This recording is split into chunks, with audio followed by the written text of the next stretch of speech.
Bismillah, innal hamdalillah nahmaduhu wa nasta'inuhu wa nastaghfiruh wa na'udzu billahi min syururi anfusina wa sayyiati a'malina may yahdihillahu fala mudhillalah wa may yudlil fala hadiyalah. Allahumma salli wa sallim ala sayyidina Muhammadin miftahi babi rahmatillah adada ma fi ilmillah salatan wa salaman daimaini bidawami mulkillah wa ala alihi wa sahbihi wa man walah wa man tabi'a sunnatahu wa qtada bihudah ila yaumi liqa'illah, amma ba'du. Yang kami hormati, yang kami muliakan segenap para habaib, para alimul ulama, para kiai, khususnya sahibul ma'had, pengasuh Pondok Pesantren Sirajul Huda, Romo Kiai Mustafa, Romo Kiai Hasan Basri, dan segenap para kiai yang lainnya yang gak bisa saya sebutkan namanya satu persatu. Semoga para guru kita, para kiai, Allah berikan panjang umur, fisihhatin wa afiyah. Amin. Yang kami hormati segenap pejabat pemerintahan yang hadir, Pak Camat, Bapak Kepala Desa, perwakilan dari Polsek, perwakilan dari Ramil setempat yang sangat kita banggakan, dan semua hadirin hadirat Bapak Ibu yang dimuliakan Allah Subhanahu wa taala. Ini cuma ada Bapak ini. Ibu juga ada ya. Bapak Ibu yang dimuliakan Allah Subhanahu wa taala. Semoga malam ini yang punya hajat, hajatnya kabul insyaallah. Yang punya keinginan, keinginannya diwujudkan oleh Allah Subhanahu wa taala. Dan siapapun yang sedang sakit, Allah angkat semua penyakitnya. Amin. Allahumma amin. Ini masih sore apa udah malam ini? Oh sore. Jam 11 kurang 1 menit ternyata. Hadirin yang dimuliakan Allah Subhanahu wa taala, alhamdulillah kita kumpul bersama bareng-bareng di tempat ini. Kita yakin tempat ini adalah tempat yang penuh dengan berkah. Makanya kita kumpul di sini, berada di sini, sama-sama kita mau belajar tentang perjalanan Isra wal Mi'raj Nabi Muhammad sallallahu alaihi wasallam. Isra wal Mi'raj itu kalau kita lihat itu perjalanannya dimulai dari tempat yang berkah. Tempat yang berkah di mana? Masjidil Haram ilal Masjidil Aqsa. Masjidil Haram udah nggak diragukan lagi berkahnya. Masjidil Aqsa dijelaskan lagi, alladzi barakna haulahu, tempat yang kami berkahi di sekelilingnya. Lah berkah apa di sekitar Masjidil Aqsa? Imam Al-Qurtubi dalam tafsirnya mengatakan berkah di Masjidil Aqsa itu yang dimaksud, yang pertama adalah berkah urusan duniawi. Di sana itu sungainya jernih, pohon-pohon itu tumbuh subur, banyak tanaman-tanaman hijau. Di sebagian ulama yang pernah saya baca itu mengatakan lihat yang hijau-hijau itu bisa menyehatkan mata. Lihat yang hijau itu bisa menyehatkan mata. Makanya Anda kalau kasih uang rupiah sama dolar, milihnya dolar. Kan hijau itu ya. Tapi kalau itu nggak ada urusannya itu. Lihat hijau-hijau, pemandangan alam, daun, gunung, itu bisa menyehatkan pandangan mata. Hijau indah. Lah, pendapat Imam Qurtubi yang kedua, dan di sana juga ada berkah maknawiyah. Apa berkah maknawiyah? Berkah maknawiyah yang dimaksud adalah di sana banyak makamnya para nabi dan banyak makamnya orang-orang yang soleh. Jadi makam nabi, makam orang yang soleh, makam wali itu berkah berdasarkan nas Al-Quran yang ditafsirkan oleh Imam Al-Qurtubi. Nggak diragukan lagi berkahnya, nggak diragukan lagi berkahnya. Memang sih, memang ada riwayat yang juga mengatakan bukan dari Masjidil Haram, tapi dari rumahnya Ummu Hani. Ummu Hani ini ada cerita sama Nabi. Ummu Hani ini gadis yang dicintai oleh Nabi Muhammad. Jadi sebelum Nabi Muhammad nikah dengan Siti Khadijah, Nabi Muhammad itu sempat melamar Ummu Hani. Sempat melamar Ummu Hani. Lah ketika Nabi Muhammad ngelamar, ternyata sudah keduluan dilamar sama orang lain. Akhirnya Nabi Muhammad menikah dengan Siti Khadijah. Berjalanlah waktu, Ummu Hani beriman kepada Nabi, bahkan sangat dekat dengan Nabi. Kemudian Nabi hijrah pergi ke Madinah. Setelah itu juga Nabi Muhammad SAW ketika mengetahui suaminya Ummu Hani ketika itu nggak mau masuk Islam dan kabur, akhirnya malah pergi. Kemudian saya itu Nabi mendatangi Ummu Hani. Mau nggak kalau sekarang saya lamar? Waktu itu Ummu Hani bilangnya ya bukan nggak cinta, cuma saya ini punya anak. Kalau saya ngurusi kamu, saya menyanyiakan anak. Kalau saya ngurusin anak, saya takut menyanyiakan engkau, sedangkan engkau itu utusan Allah. Akhirnya nggak jadi nikah. Sampai akhirnya udah ada riwayat yang mengatakan setelah deket-deket Nabi mau meninggal dunia, Ummu Hani mengatakan siap dinikah sama Nabi. Tapi Nabi jawab, wah sekarang udah nggak ada kesempatan lagi untuk nikah. Jadi akhirnya saling mencintai tapi tidak memiliki. Ini adalah dalil cinta tidak harus memiliki. Nah biasanya barisan patah hati seneng ini.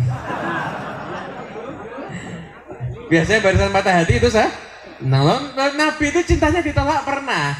Lah kalau Anda cinta ditolak, dukun bertindak. Nabi itu pernah ditolak cintanya. Makanya saya sering pesan sama anak-anak muda, kamu jangan nunggu mapan baru nikah. Segera nikah. Segera nikah. Terutama santri, lulus pondok langsung nikah. Nah Habib, saya belum kerja. Nikah itu syaratnya bukan punya kerjaan. Nikah itu syaratnya ada wali, ada saksi, bisa ngasih nafkah hari itu. Nah nafkah itu hari itu makan habis berapa sih sehari? Hari itu sama punya mahar. Udah selesai. Nikah cuma itu aja. Terus gimana? Makanya jangan pacaran. Makanya jangan pernah pacaran. Semoga yang pacaran malam ini tobat semuanya. Amin. Siap tobat pacaran? Yang jawab tidak siap banyak. Siap tobat pacaran? Yang nggak siap kualat. Yang mau tobat pacaran saya doain dapat jodoh solehah cantik kaya. Yang nggak tobat pacaran ya maaf jodohnya mengenaskan. Boleh tobat apa enggak? Boleh tobat apa enggak? Satu alat Nabi Muhammad. Jadi ini baru kisah rumah Ummu Hani loh nih. Jadi cinta itu tidak harus Makanya kalau anda saya tuh mau meniru Nabi Muhammad, semua sisi bisa ditiru. Saya patah hati, Nabi Muhammad juga pernah mencintai tapi akhirnya tidak memiliki. Rasulullah SAW. Makanya santri khususnya santri ya semua ya, yang bukan santri juga nggak apa-apa juga sih kalau mau ngamalin boleh. Anda segera menikah. Segera menikah. Anda segera menikah, itu Anda lamar. Loh Habib, saya belum punya kerjaan. Enggak, syaratnya nikah bukan punya kerjaan. Yang penting Anda ngelamar. Anda datengin ke rumah orang tuanya, Anda lamar. Bapak, daripada saya pacaran sama anak Bapak, lebih baik saya menikah. Kamu sudah punya kerjaan? Alhamdulillah belum Pak. Kenapa kamu nggak kerja? Insya Allah saya siap bertanggung jawab menikahi anak Bapak. Tenang aja Pak, nggak usah pakai kerjaan Pak. Nanti anak saya mau dikasih makan apa? Terserah anak bapak sukanya makan apa. Anak bapak suka makan nasi, saya siap belikan beras pak. Anak bapak suka makan roti, saya siap kasih roti pak. Anak bapak suka makan rumput, saya siap ngarit pak. Terserah sukanya apa. Itu biasanya kalau gitu terus ditolak biasanya. Cuma nanti 1-2 ada yang khilaf nerima juga ada, gitu aja. Tinggal berharap yang khilaf aja. Hadirin yang dimuliakan Allah Subhanahu wa taala. Jadi Isra wal Mi'raj itu perjalanan dari tempat yang berkah. Kemudian setelah itu yang kedua, waktunya juga berkah. Waktunya itu di waktu malam. Waktu malam itu berkah. Benar apa enggak? Nanya. Anda nanti jam 2 malam naik mobil ke Bandara Halim. Berapa jam? Malam. Mungkin nggak sampai 1 jam ya. Coba Anda waktunya pagi. Waktu orang berangkat kerja. Oh, 2 jam belum sampai mungkin. Iya kan? Mungkin waktunya memerlukan waktu yang lama, ya kan? Nah, makanya waktu malam itu waktu yang berkah. Dan ketika perjalanan Isra wal Mi'raj, Nabi Muhammad, Nabi manusia berkah, berjumpa dengan manusia yang berkah, dikawal sama malaikat Jibril, malaikat yang paling berkah. Berarti Isra wal Mi'raj itu perjalanan yang kalau kita terapkan dalam kehidupan, maka kita jadi orang yang paling beruntung hidupnya. Gimana Anda sering ke tempat yang berkah, memanfaatkan waktu yang berkah, dan berkumpul dengan orang-orang yang penuh berkah. Habib, berkah itu apa? Berkah itu inti kehidupan. Hidup nggak ada berkah, lebih baik nggak usah hidup. Nggak usah hidup, ngapain hidup nggak ada berkah? Duit, ada orang kaya tapi nggak berkah. Ini kekayaannya nggak bisa dinikmati. Baru dia mau menikmati sakit stroke. Mau makan gimana? Mau makan enak? Nggak bisa. Mau makan sate kambing? Nggak bisa, stroke. Langsung koma itu, makan sate kambing itu. Berangkat langsung, innalillahi wa inna ilaihi raji'un. Mas stroke, yang dimakan apa? Jagung, kayak makanannya ayam. Iya bener itu. Itu kenapa? Ada kaya nggak berkah, nggak ada nikmatnya. Orangnya mati, hartanya ternyata anaknya rebutan warisan, bapaknya belum dikubur, anaknya udah berkelahi rebutan warisan bapaknya. Na'udzubillah min. Berkah itu inti kehidupan. Berkah itu ziyadatu khairin, kebaikannya itu bertambah dibanding yang nggak berkah. Saya tuh kalau mau menggambarkan berkah, ini ada kisah nyata beneran ini. Dulu kurang lebih sekitar tahun 2012, 2013, 2011 itu waktu zaman Habib Syekh masih semangatnya itu kita kalau malam habis Ramadan itu nyantai-nyantai ngobrol-ngobrol sama Habib Syekh, anak-anak muda itu sampai sahur. Habib Syekh kan berbagi pengalaman. Waktu itu kayak saya tahun itu kan baru mesti di pondok saya, tapi kalau Ramadan kan pulang ke rumah. Itu diantara ceritanya Habib Syekh sampai sekarang itu saya masih ingat. Itu Habib Syekh dulu itu pernah berdakwah di daerah lokalisasi. Tahu lokalisasi? Nah, tempat model-model begitu-begitu ya. Begitunya paham ya? Yang nggak paham tanya sama yang paham. Cuma kayaknya Anda lebih paham daripada saya kayaknya nih. Di tempat lokalisasi. Dakwah di sana Habib Syekh. Wow, Habib Syekh dakwah nyantai. Mau diajak orang dzikiran, diajak orang baca sholawat. Masya Allah Habib Syekh. Nyantai Habib Syekh. Nah, ketika itu banyak kena sholawat, dzikir, itu banyak orang yang tobat. Yang begitu-begitu itu tobat. Datang sama Habib Syekh. Habib Syekh belum sekaya sekarang ini. Itu Habib Syekh, ya udah saya usahain, kamu tobat, saya kasih modal. Pokoknya kamu kerja yang halal. Oh iya, akhirnya dikasih modal, hasilnya ada yang kerjanya buat gorengan, ada lagi yang kerjanya mungkin warung kecil ya, warung kecil. Kalau di Solo itu ada namanya sego kucing. nasi kecil, sambal sama ikan. Jadi kecil ikannya. Bener-bener itu porsinya kucing, bukan porsinya manusia itu. Nah, saya tidak suka sego kucing karena saya manusia. Enggak dulu ya makan itu. Itu sego kucing, ada lagi jualan gorengan, ada lagi jualan es teh. Es jeruk gitu. Nah, berjalan beberapa waktu, sebagian itu datang sama website lagi. Beb, saya mau kembali ke profesi semula. Profesi semula. Jadi bilang kupu-kupu malam jangan lah ya. Oh tidak boleh, profesi buruk tidak boleh dikasih nama yang bagus. Ini jeneng sing paling kasar, nama yang paling kasar. Ini mohon maaf, kadang-kadang kelepasan bahasa Jawa ya. Ini banyak orang Jawanya tapi sini ya. Lagi cara Jawa apa Indonesia apa nih? Oh, banyak yang dari Sunda soalnya. Banyak yang Betawi juga banyak. Pakai bahasa Indonesia aja ya. Nah, jadi saya lanjutkan lagi ya. Mana tadi lupa? Datang sama Beb saya. Beb, saya mau kembali ke profesi semula. Beb. Loh, apa? Yang dulu itu. Loh, kenapa? Dulu itu Beb, satu hari itu dapat 300.000, 400.000. Sekarang 60.000, 70.000. Bisa mau yang dulu aja dah. Nah, akhirnya saya bingung. Ini karena ini orang ngitungnya pakai matematika duit dunia, nggak mikir akhirat.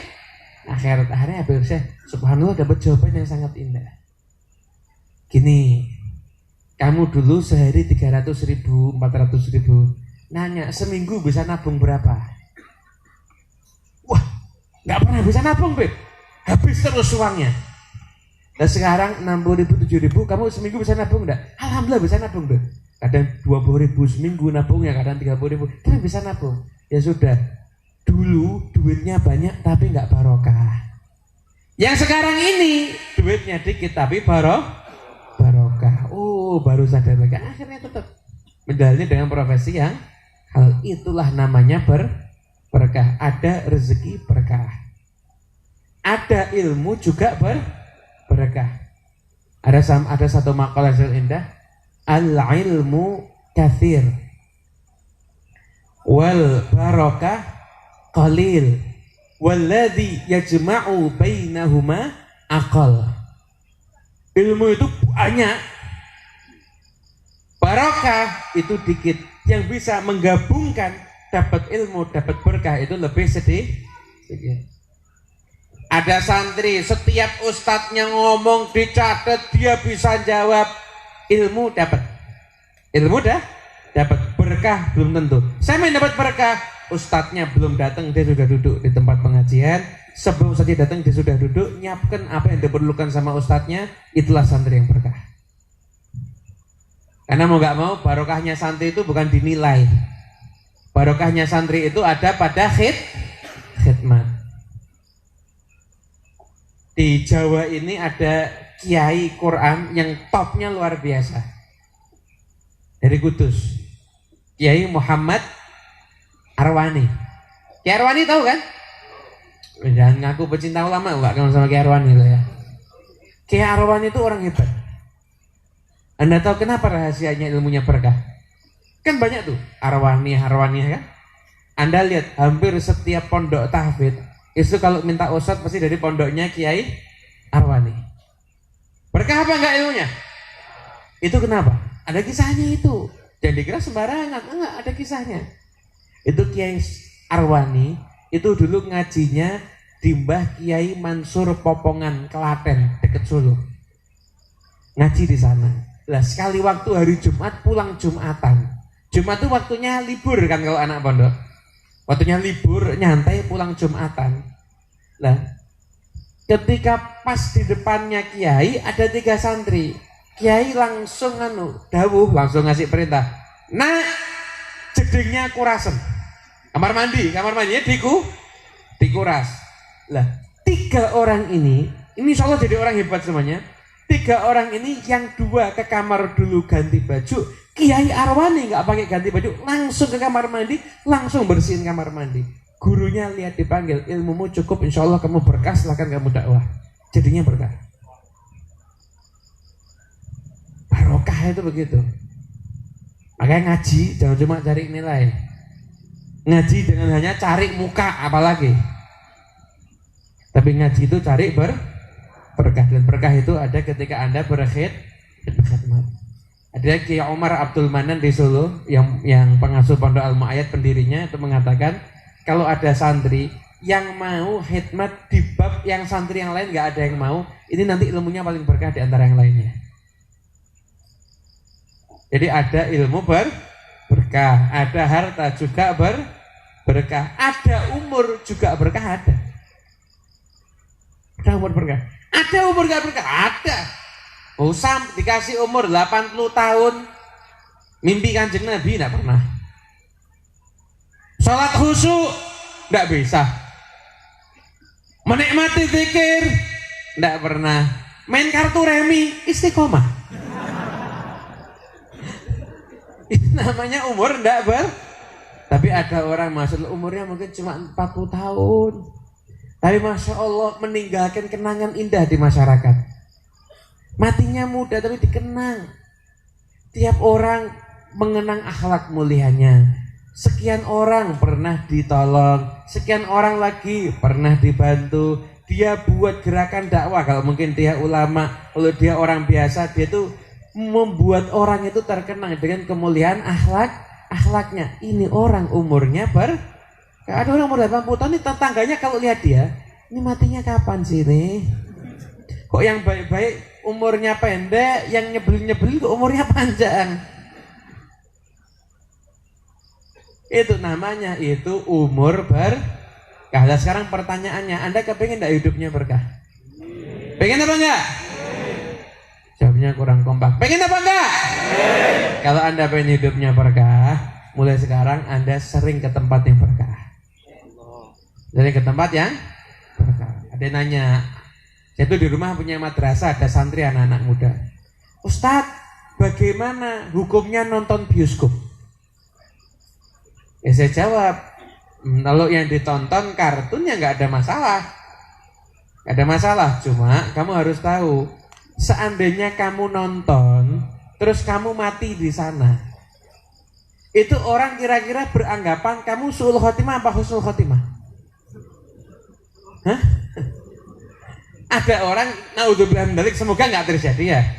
Ada orang nonton bioskop, mati. Ini orang anggapnya ini su'ul khotimah apa husnul khotimah? Su'ul khotimah. Kira-kira mau dibuat halnya apa enggak? Masa beliau radhiyallahu anhu meninggal di bioskop sedang menonton Kudkus Hotel.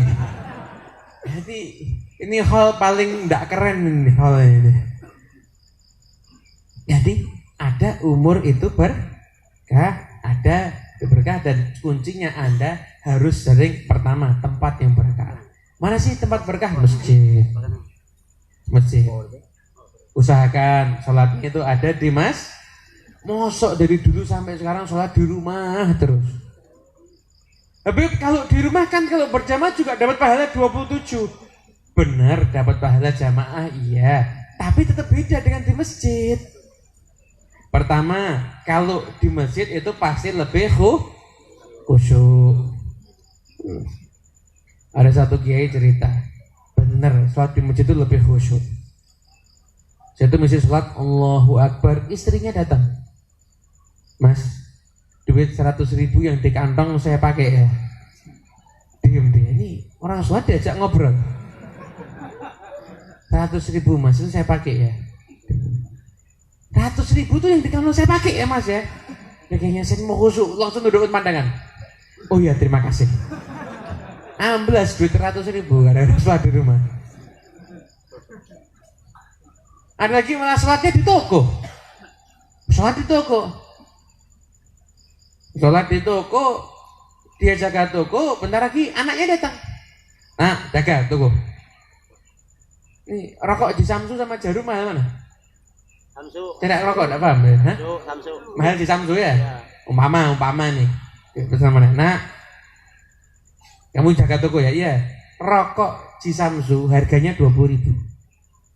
Umpama nih, jangan dikoreksi, saya tidak tahu harga rokok. Umpama ini rokok Cisamsu harga 20.000, rokok Jarum harga 10.000. Oke Pak, Cisamsu 20.000, Jarum 10.000. Oke, bapaknya sholat Allahu Akbar. Ada yang datang, Dek, Cisamsunya berapa? 10.000. Yang Jarum 20.000.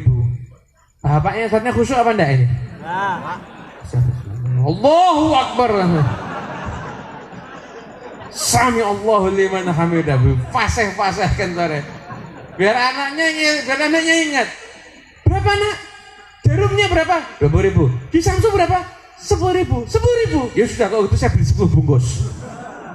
Bangkrut itu. Makanya sholat di masjid itu pasti lebih dan kalau Anda di masjid itu satu langkahnya ini dapat pahala. Langkah satu dapat pahala. Kita cari pahala ini ya nggak gampang loh. Cari pahala nggak gampang, mempertahankan pahala lebih nggak gampang lagi. Kenapa? Karena dosanya itu gampangnya luar biasa. Setengah langkah pahala, langkah lagi pahala. Bayangin berapa pahala yang Anda dapat kalau Anda sholatnya di masjid, datang ke pondok pesantren, ziarah ke makamnya orang-orang yang soleh, ziarah ke sana. Jangan kok nggak mau ziarah ke makamnya orang soleh, ngapain? Nggak ada gunanya loh. Kok nggak ada gunanya loh? Nabi aja kalau masuk ke makam bilang assalamualaikum ya ahlal kubur. Loh yang di kubur itu dengar kok. Anda datang ke tempat orang yang soleh itu tempat yang penuh dengan berkah. Sampai ada satu makalah idza dhaqat 'alaikal umur fa'alaika bi ahlil kubur. Kalau kamu kena urusan rumit, kamu datang yang ada di kuburan, insya Allah urusanmu lancar nanti. Kenapa? Sudah yang di situ yang angkat tangan, insya Allah nanti semua selesai semuanya. Jadi datangi tempat yang berkah. Yang kedua, manfaatkan waktu yang berkah. Waktu berkah banyak. Hari Jumat itu waktu yang berkah. Kemudian satu hari ada 4 waktu berkah. Ini 4 waktu ini kalau Anda jaga, Anda seperti ibadah 24 jam insya Allah. Seperti ibadah 24 jam. Kapan waktunya? Waktu berkah ini kapan? 1. Sebelum subuh. 2. Setelah subuh. 3. Sebelum maghrib. 4. Setelah maghrib sampai ini 4 waktu Anda jaga, Anda seperti ibadah 24 jam. Kok bisa Iya. Saya sering dengar dari keterangan ulama, tapi saya pernah baca hadisnya ketika menerangkan tentang raqib atid. Raqib atid ini kan ulama beda pendapat. Selama ini kan kita kalau ngaji di SD kan raqib kanan, atid kiri, ya kan? Itu salah, itu belum tentu benar. Ada yang mengatakan raqib atid ada di kanan, ada juga raqib atid ada di bagian kiri. Ada juga yang mengatakan, ini pendapatnya yang dikatakan paling kuat, raqib atid itu shift-shiftan kayak karyawan gitu loh.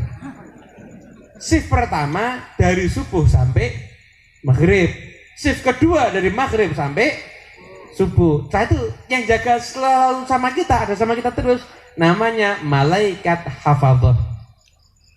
Nah, ini yang bawa shift-shiftan tadi ini bawa amalnya yang dijaga.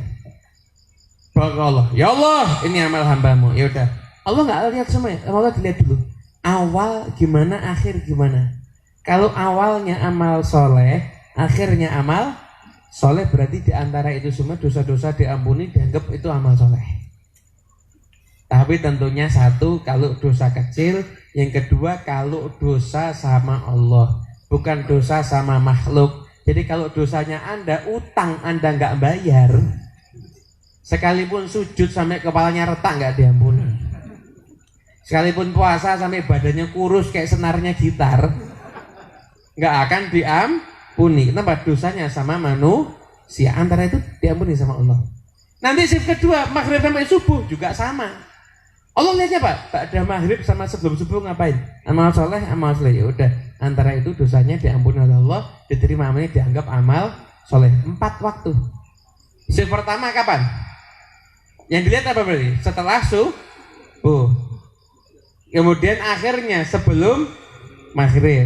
Shift yang kedua awalnya kapan? Setelah maghrib, akhirnya sebelum subuh. Yang gampang sebelum subuh, setelah subuh, sebelum maghrib, setelah maghrib. 4 waktu isi dengan amal soleh. Sekalipun Anda duduk zikir cuma 15 menit, enggak apa-apa. Yang penting diisi dengan amal. Dan makanya setan tuh paling seneng ganggu kita sebelum maghrib. Diajak main HP, nyelidiki berita artis cerai.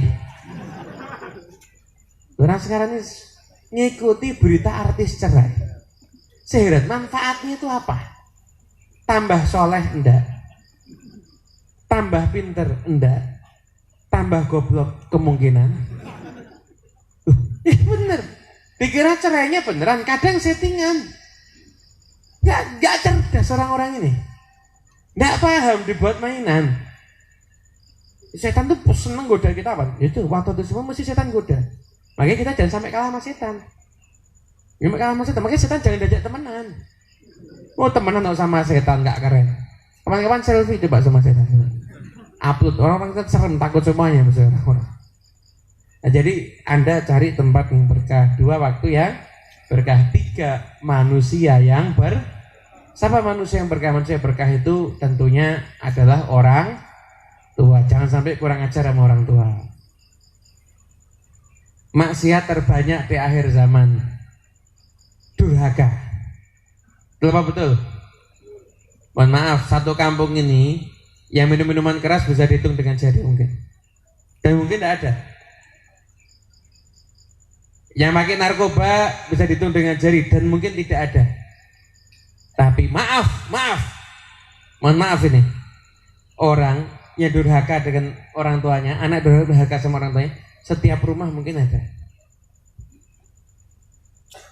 Ada anak, nak beliin gula, bentar bu, durhaka. Bayangin, gak macem-macem nih sudah urusannya dengan orang tua. Tapi sebaliknya kalau Anda bisa dapat ridhonya orang tua, maka Anda berkahnya luar. Mohon maaf, Anda pak, bu, kesini belum tentu dapat ridhonya Allah, belum tentu. Niatnya apa dulu? Niatnya cari snack, nggak dapat ridhonya Allah, enak benar. Niatnya apa? Cari muka, nggak dapat ridhonya Allah. Tapi anda di rumah disuruh beliin gula, siap bu, ini ibunya. Anda berangkat ke pasar beli gula sampai pulang ke pasar, sampai pulang ke rumah lagi, selama perjalanan itu Anda dapat ridhonya Allah. Kenapa? Anda sedang berusaha mencari ridhonya orang tua. Ridhollah fi ridhol walidain. Pengen dahsyatnya loh ridhonya orang tua ini. Dan setiap Anda gerak untuk orang tua, ridhonya Allah dapat. Ridhollah dapat. Kenapa? Karena berusaha untuk menyenangkan orang tua. Saya pernah baca di kitab Fathul Bari, Imam Ibn Hajar itu ketika mensyarahkan hadis Bukhari, yang Nabi ditanya amal apa yang paling afdal? Sholat di waktunya, kemudian berbakti kepada kedua orang tua, yang ketiga jihad fisabilillah. Keterangan Imam Ibn Hajar di Fathul Bari sangat masuk akal. Kalau ada orang udah nggak jaga sholat, pasti ibadah yang lain lebih nggak dijaga. Sholatnya semerawut, puasanya lebih semerawut pasti. Suatu gampang kok. Sholat gampang apa susah? Gampang apa susah? Jam susah kurang ajar berarti. Gampang apa susah? Sholat sama futsal lebih capek futsal. Bener apa enggak? Sholat sama lari pagi lebih capek lari. Ada satu berapa rakaat? Subuh berapa rakaat? Berapa menit? Ada 5 menit, potongan kayak gini soal 5 menit. Ini paling mentok 3 menit. Kunutnya aja paling cuma dikorupsi setengah.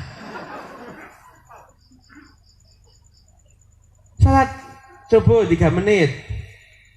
Zuhur 5 menit. Asar 5 menit. Maghrib katakanlah 5 menit. Isya 5 menit. Salat Anda itu satu hari mungkin kalau di total maksimal setengah jam yang wajib. Padahal Anda dikasih waktu sama Allah 24 jam, sisa itu 23 setengah jam. Tapi yang harus kita pahami, dari 24 jam waktu kita yang paling berharga setengah jam ini bisa menjadikan 23 setengah jam lainnya itu penuh dengan keberkahan, keselamatan, perlindungan dari Allah. Kalau yang setengah jam ini dimaksimalkan dengan bagus. Paham ya? Kan kita waktu sehari berapa jam? 24 jam. 24 jam ini kuncinya ada pada setengah jam ini, yaitu ketika waktu setengah jam ini kita beres, 24 jam beres semuanya insya Allah. Paham? Alhamdulillah. Yang sama orang tua ya, kalau ada orang sudah durhaka sama orang tua, nggak mungkin setia kawan, nggak mungkin sama pasangan baik juga tidak mungkin. Makanya saya nasihatin untuk kaum istri, ibu-ibu, halo, masih hidup? Alhamdulillah. Bu, kalau Anda punya suami Anda lebih mentingkan istrinya daripada orang tuanya, ketahuilah Anda bentar lagi dikhianati sama suami Anda. Kenapa? Orang tua yang ngerawat dia dikhianati, apalagi istri. Makanya jangan bangga kalau punya suami lebih mentingkan istri dibanding orang tua. Bentar lagi istrinya dikecewakan, orang tuanya aja dikecewakan, apalagi orang lain. Ini logika dari Imam Ibn Hajar, dia masuk akal benar. Anda kalau mau bisnis, lihat orang yang hubungannya sama orang tuanya gimana. Hubungan sama orang tuanya bagus, Anda bisnis bareng, oke. Hubungan sama orang tua nggak bagus, dan Anda ajak bisnis bareng, Anda dimakan duitnya bentar lagi. Dia sama orang tuanya tega, apalagi sama Anda. Bener apa enggak? Makanya kalau mau cari mantu, bapak-bapaknya, ibu-ibu, lihat coba anaknya ini calon mantunya, semua orang tuanya hormat apa enggak? Semua orang tua enggak hormat, tolak. Sekalipun datang bawa mobil Mercy. Oh, sekarang ini kadang-kadang kalau datang udah bawa mobil Mercy, padahal nyewa ternyata. Nyewanya belum lunas lagi. Itu udah langsung ngelamar. Kayaknya kalau ngelamar punya anak 4 perempuan dikasihin semuanya kalau perlu. A'udzubillah men. Ini orang tua model-model sekarang ini. Bapak, anak perempuannya saya ajak makan bakso, boleh apa enggak Pak? Enggak boleh. Haram, itu bukan muhrim. Cuma bentar Pak, tidak boleh, itu haram, bukan muhrim. Nanti Bapak saya belikan juga. Oh kalau gitu enggak apa-apa. Ini obatnya habis berarti Bapaknya. Sallallahu alaihi Nabi Muhammad. Maaf ini guyon-guyon dikit biar enggak ngantuk ya. Jadi orang yang penuh berkah itu adalah orang tua. Terus apa lagi penuh berkah? Guru. Nih Isra Mi'raj itu ngajarin orang suruh punya guru. Nabi Muhammad seandainya yang diundang sama Allah Isra Mi'raj siapa? Rasulullah Sallallahu Alaihi Wasallam. Kenapa pakai malaikat Jibril? Allah mampu tidak memperjalankan Nabi Muhammad tanpa malaikat Jibril? Mampu apa enggak? Yang jawab enggak mampu syahadat lagi sekarang. Mampu apa enggak? Kenapa kok pakai malaikat Jibril? Biar sebagai sunnatullah, orang yang menuju kepada Allah harus ada yang mengawal, yaitu guru. Enggak bisa orang sekarang enggak. Sarannya Pak Indah cari guru dulu. Cari guru. Ini catat kalau perlu buat status ini ya. Ini nanti yang harusnya dibuat status banyak ini quotes-nya. Yang pertama, jangan percaya dengan orang yang durhaka kepada orang tuanya. Jika orang tuanya dikecewakan, bentar lagi dirimu akan mendapati nasib yang sama. Quote pertama. Apal alhamdulillah, enggak apal wa syukurillah. Quote yang kedua. Salat hanya setengah jam. Namun yang setengah jam ini memberikan keberkahan kepada 24 jam dalam kehidupan Anda.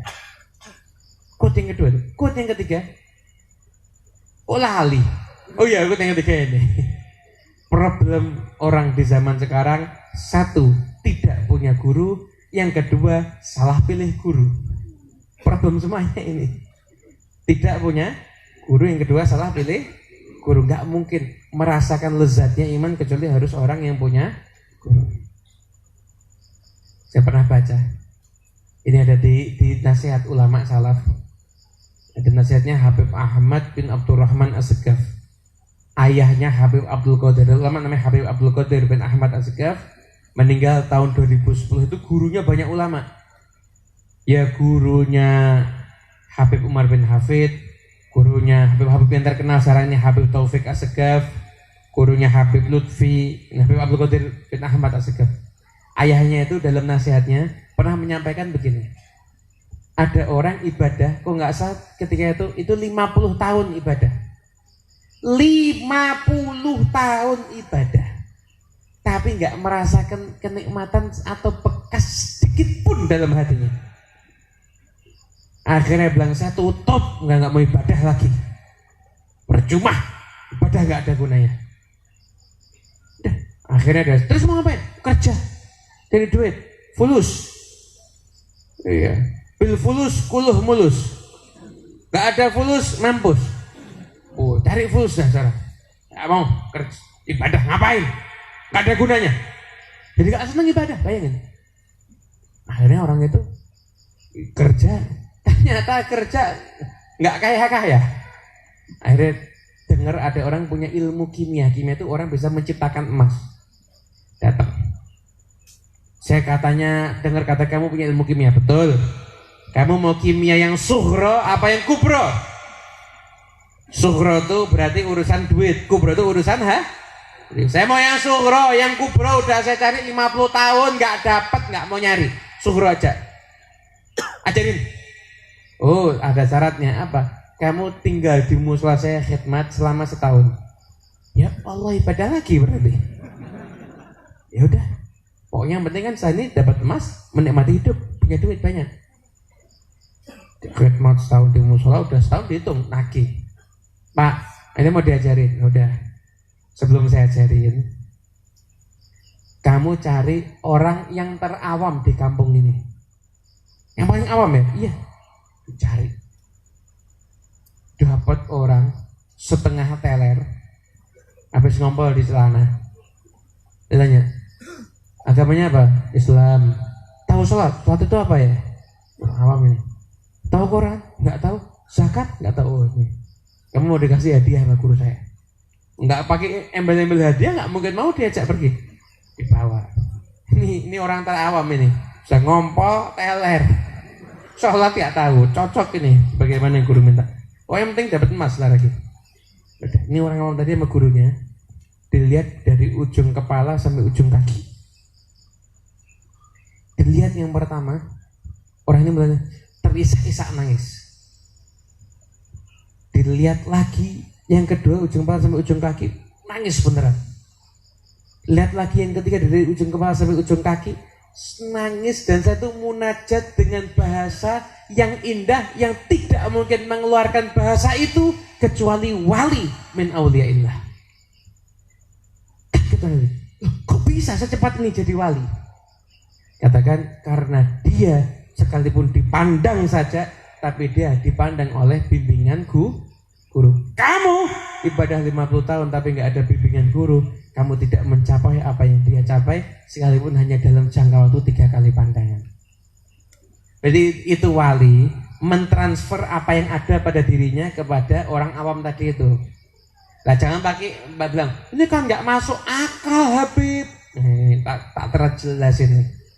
HP saya ada Bluetooth, HP Anda ada Bluetooth, sambungannya kelihatan enggak? Ya. Tapi kalau Bluetoothnya sama-sama nyala, saya ngirim gambar bisa enggak? Ya. Audio bisa enggak? Video bisa apa enggak? Kenapa? Bluetoothnya sama-samanya?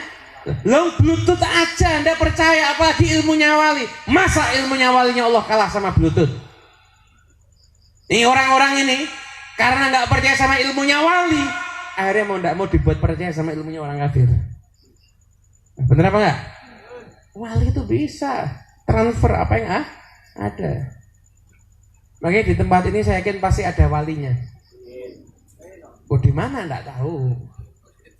Yang megang mic belum tentu. Yang di panggung belum tentu. Mungkin yang di pojok. Di pojok sudah siap-siap pakai minyak wangi. Ketok iki aku iki. Potongane iki sing dituting karo ABB aku iki. Ada yang di kalangan ibu-ibu. Pokoknya tidak berkumpul 40 orang umat Nabi Muhammad, ada walinya satu. Cuma walinya nggak tahu. Dan bahkan wali itu kadang-kadang tidak tahu kalau dirinya itu juga wali. Ini bapaknya tak terangin panjang dah tutup. Intinya orang itu harus ada bimbingan guru. Imam Al-Asmu'i itu pernah lihat ada orang di pasar. dia jalan ngambil buah. Maling, bukan ngambil, bukan beli, maling buah, lalu disedekahkan sama orang lain. Loh, ini mau jadi Robin Hood ini ternyata ini. Tanya, bro, lo ngapain lo? Maling, lo kasih ke orang, nyolong dosa. Lo enggak, gini lo, saya maling, dosanya 1, sedekah. Al-hasanatu bi asyri amsalihha 10 kurangi 1, 9. Satu. Imam Al-Aswidani loh, ini ibadah tapi nggak pakai guru. Blok nih, jelasin ya. Kamu maling itu dosa, sedekahmu nggak diterima. Allah itu baik, menerimanya cuma mau dari yang baik.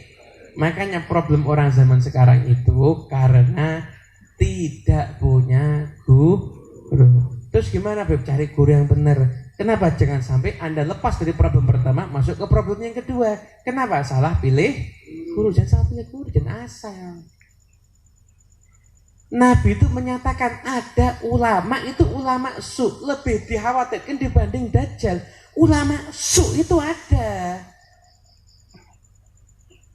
Ulama su itu ada. Kalau ulama binatang nggak ada.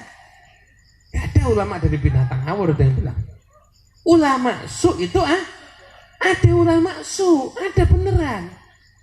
Nabi mengatakan itu lebih mengkhawatirkan dibanding dajjal. Ciri-cirinya apa? Ciri-cirinya gampang. Lisan ngomong pintar, tapi ilmunya tidak menjadikan Anda semakin takut kepada Allah. Orang awam ditanya, dangdutan hukumnya apa? Haram. Mungkin ngaji sama orang ulama yang nggak beres, jadi seneng sama dangdutan akhirnya. Kenapa? Ulamanya mimpi dangdutan ternyata. Ulama su berarti. Ilmunya tidak menjadikan orang semakin takut kepada Allah Subhanahu wa Ta'ala. Itu ulama su. Ini lebih dikhawatirkan kepada Nabi dibanding dajjal. Salah pilih guru itu bahaya. Di kitab Ihya ciri-cirinya dilenterahkan tuh ulama su. Nah sampai dikatakan apa? Ciri-ciri ulama su nggak senang sama kitab Ihya-nya Imam Ghazali. Kenapa? Karena ayatnya dibongkar semua ciri-cirinya sama Imam Ghazali. Ulama su itu ngeri. Nauzubillah min. Termasuk itu ada. Hati-hati jangan salah pilih guru. Ada salah pilih guru, nasib Anda terancam dunia akhirat. Gak selamat Anda. Di dunia Anda gak selamat, terlebih lagi nanti ada di gak akan selamat Anda. Na'udzubillah min. Hadirin yang dimuliakan Allah Subhanahu wa Ta'ala. Memang kita sekarang ini di zaman yang repot sudah. Kita mau menilai bingung. Penampilan kadang meyakinkan. Ucapan yang dibawa Quran dan hadis Nabi. Tapi kadang-kadang kalau kita dengarkan nggak tambah ayem hati kita, nggak tambah tentrem hati kita, nggak tambah takutnya kita sama Allah, nggak tambah cintanya kita dengan Nabi Muhammad, nggak tambah hormatnya kita kepada para habaib dan ulama, nggak tambah husnudzonnya kita kepada kaum muslimin. Nggak ada itu semua, nggak ada. Lah, ini mengkhawatirkan. Ini salah pilih guru itu sekarang ini penyakit yang paling berbahaya. Gimana Beb? Ya sudah, kalau Anda mau pilih guru, Anda istikharah dulu dah. Kalau Anda tidak dapat isyarat, Anda istikharah dulu. Ya Rob, ini orang guru gua atau enggak? Sampai Anda yakin ada isyarat jelas, sampai Anda ada keyakinan, anggap betul guru. Kalau itu Anda dapat isyarat itu guru Anda, ya udah pegang terus sampai Anda mati. Kalau gurunya udah mati, Anda cari guru yang kita tidak boleh lepas dari bimbingan guru. Habib, saya sudah bisa ceramah, baca tafsir bisa, kitab kuning bisa, baca kitab fikih yang paling susah Fathul Mu'in bisa. Utawa iku apal semuanya, maknani jawab bisa, saya semuanya bisa Habib. Ceramah saya jago. Apakah saya masih perlu bimbingan guru? Gimana jawabannya? Perlu. Semakin Anda dakwah, semakin Anda diterima dakwah Anda, semakin Anda perlu bimbingan guru. Kenapa? Biar Anda tahu yang Anda besarkan selama dakwah Anda, Allah atau diri Anda sendiri. Ini dakwah begini nih. Ini saya dakwah begini. Ini kalau saya ngarap amplop enggak dapat apa-apa saya di dunia ini. Di akhirat enggak dapat apa-apa saya. Enggak dapat. Yang saya besarkan dakwah saya ini siapa? Diri saya. Enggak dapat apa-apa saya. Orang tua di dakwah yang harus dibesarkan adalah Allah Subhanahu wa ta'ala. Makanya semakin kamu berdakwah, semakin kamu memerlukan bimbinganku. Guru jangan salah pilih. Guru jangan salah, hati-hati ini guru. Beneran, Anda bisa salah jalan hidupnya kalau Anda salah pilih guru. Nah hadirin yang dimuliakan Allah Subhanahu wa ta'ala, makanya akhir zaman penting untuk kita sampaikan cari guru yang soleh. Dan gimana biar dapat guru yang soleh? Perbanyak sholawat sama Nabi Muhammad. Anda sholawat sama Nabi Muhammad yang banyak, nanti Allah akan menuntun Anda untuk mendapatkan guru yang soleh. Banyak sholawat sama Nabi Muhammad, nanti Allah akan tuntun Anda untuk dapat guru. Kenapa? As-salatu ala nabi syaikhun liman la syaikhalah. Orang yang belum sah punya guru, kalau dia banyak sholawat itu jadi gurunya dan akan menuntun dia untuk berjumpa dengan guru yang soleh. Pokoknya hati-hati. Sekarang ini zaman sudah banyak fitnah, banyak sholawat kepada Nabi Muhammad, banyak istighfar, banyak sedekah. Insya Allah kita akan jadi orang yang selamat daripada dunia akhirat. Amin Allahumma amin Allahumma amin. Dan orang yang berkah lagi adalah selain guru adalah para wali Allah, kekasihnya Allah Subhanahu wa ta'ala. Semoga kita doa nih, semoga di sini ada wali pasti. Semoga kita dapat berkahnya wali insyaallah. Kita dapat berkahnya wali yang hadir. Kita apapun yang kita minta dikabulkan oleh Allah Subhanahu wa ta'ala. Siapapun yang punya hajat, semoga hajatnya kabul. Siapapun yang sedang sakit, Allah angkat penyakitnya. Yang sedang ada susah, Allah singkirkan semua kesusahannya. Allah lancarkan semua kegiatan dan urusan kita. Khususnya kita doakan kepada Kiai Mustafa, Kiai Hasan Basri, para habaib dan para ulama yang lainnya. Semoga Allah berikan kekuatan untuk membimbing umat ke jalan yang diridhoi oleh Allah Subhanahu wa ta'ala. Para umarok kita doakan agar diberikan kemudahan dalam menjalankan tugasnya. Dan semua yang hadir yang belum menikah semoga segera dapat jodoh yang soleh solehah. Yang punya hutang semoga hutangnya segera lunas. Paling keras ternyata nih bab hutangnya. Yang sedang rezekinya seret Allah lancarkan rezekinya. Yang sedang dalam keadaan gelisah Allah singkirkan kegelisahan hatinya. Yang sedang galau Allah singkirkan kegalauannya. Yang sedang penuh dengan dosa Allah berikan hidayah untuk bertobat. Dan Allah jadikan kita semuanya orang yang panjang umur fi taatillah, yang punya keturunannya soleh dan solihah, rumah tangganya sakinah mawaddah warahmah, rezeki berlimpah ruah, mengalir dari segala arah, dan insya Allah kita mengakhiri kehidupan kita dalam keadaan husnul khatimah. Allahumma hdina bihudak waj'alna mimman yusari'u fi ridhak wa la tuwallina waliyan siwak wa la taj'alna mimman khalafa amraka wa asak. Hasbunallahu wa ni'mal wakil. Wala hawla wala quwata illa billahil aliyil azim. Wa sallallahu ala sayyidina Muhammadin wa sallam. Alhamdulillahirabbil alamin. Bisirril Fatihah. Bismillahirrahmanirrahim. Maliki yaumiddin. Iyyaka na'budu wa iyyaka nasta'in. Ihdinas siratal mustaqim. Siratal ladzina an'amta 'alaihim ghairil maghdubi 'alaihim waladdallin. Amin ya rabbal alamin. Dari saya cukup sekian. Kurang lebihnya saya mohon maaf yang sebesar-besarnya. Apabila ada kesalahan dalam penyampaian kami, semoga berkah manfaat. Wa'alaikum minkum wallahu muwaffiq ila aqwamit thoriq. Wassalamualaikum warahmatullahi wabarakatuh.